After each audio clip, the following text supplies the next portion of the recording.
আসসালামু আলাইকুম। ঈদ মুবারক। প্রিয় দেশবাসী, আশা করি সবাই ভালো আছেন। আমিও দেশবাসীর দোয়া ভালো আছি। আমাদের বাংলাদেশের মাননীয় প্রধানমন্ত্রী তারেক রহমান যে বাবা ঈদের দিনে তার যে বাবা কোলাকুলি দিলেন, সেনাবাহিনী, পুলিশ,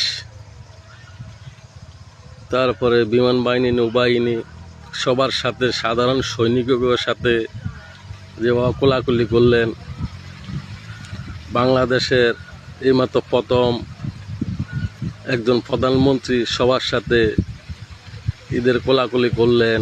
আমরা দেশবাসী অনেক খুশি হয়েছি।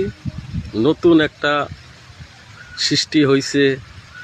একজন প্রধানমন্ত্রী দেশের একজন নিম্নমানের সৈনিক যে তার সাথে কোলাকুলি করলেন, এটা আমরা দেশের জনগণ অনেক খুশি। এরকম সরকারে তো আমরা চাইছি বাংলাদেশের এমন একটা সরকার গঠন হোক যে সবার দুঃখ বুঝবে, সুখ বুঝবে জনগণের। আমরা বাংলাদেশ সরকারকে অভিনন্দন ও ঈদ শুভেচ্ছা জানাচ্ছি। ঈদ মোবারক।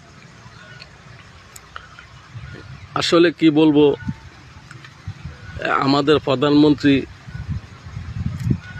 যে একটা শুরু করলেন রাষ্ট্রকে নিয়ে, আমরা দেশের জনগণ অনেক খুশি। আমরা তারেক রহমান বাংলাদেশের প্রধানমন্ত্রী হইল, আমরা অনেক খুশি। আমরা ধন্য বাংলাদেশের মানুষের। এমন সরকার বাংলাদেশ না, বিশ্বের কোথায়ও, বিশ্বের জমিনে নাই এরকম সরকার। দেশের সবার সাথে সুসম্পর্ক, কোনো ঝামেলা নাই, কোনো গরিব ধনী কারোর সাথে কোনো ভেদাভেদ নাই। তিনি সবার সাথে সুসম্পর্ক রাখতেছে। এমন তো সরকার চায় দেশের জনগণ। আমাদের দেশ, বিদেশ থেকে মানুষ আসে, বলে বিদেশ খুব সৌন্দর্য দেশ। আমাদের দেশ সুন্দর না? আমাদের দেশ সুন্দর। আমাদের দেশের জনগণ যদি সরকারে আমরা সহযোগিতা করি, আমাদের দেশও বিদেশের মতো সৌন্দর্য হবে। আমরা বলি সিঙ্গাপুর সুন্দর, আমেরিকা, কানাডা, ফ্রান্স, যত রাষ্ট্র আছে, ইটালি, আরব কান্ট্রি খুব সৌন্দর্য দেখতে। তো আমরা যদি দেশের জনগণ সরকারে আমরা যদি সহযোগিতা করি, তারপরেও তো দেশ সৌন্দর্য হবে। আমরা দেশের সাধারণ জনগণ, ব্যবসায়ী, দেশের আর্মি, পুলিশ, নৌবাহিনী, বিমান বাহিনী, সবাই দেশের সরকারের সহযোগিতা করেন। আমাদের দেশও ইনশাল্লাহ উন্নত মানের রাষ্ট্র হবে।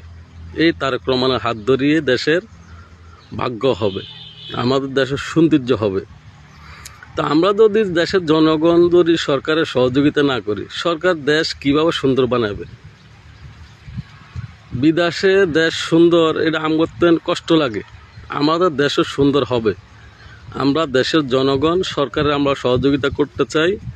দেশের জনগণ সবাই সরকারের সহযোগিতা করবেন, আমাদের দেশও সুন্দর হবে ইনশাল্লাহ। সবাই ভালো থাকবেন, সুস্থ থাকবেন। আসসালামু আলাইকুম রহমতুল্লাহ।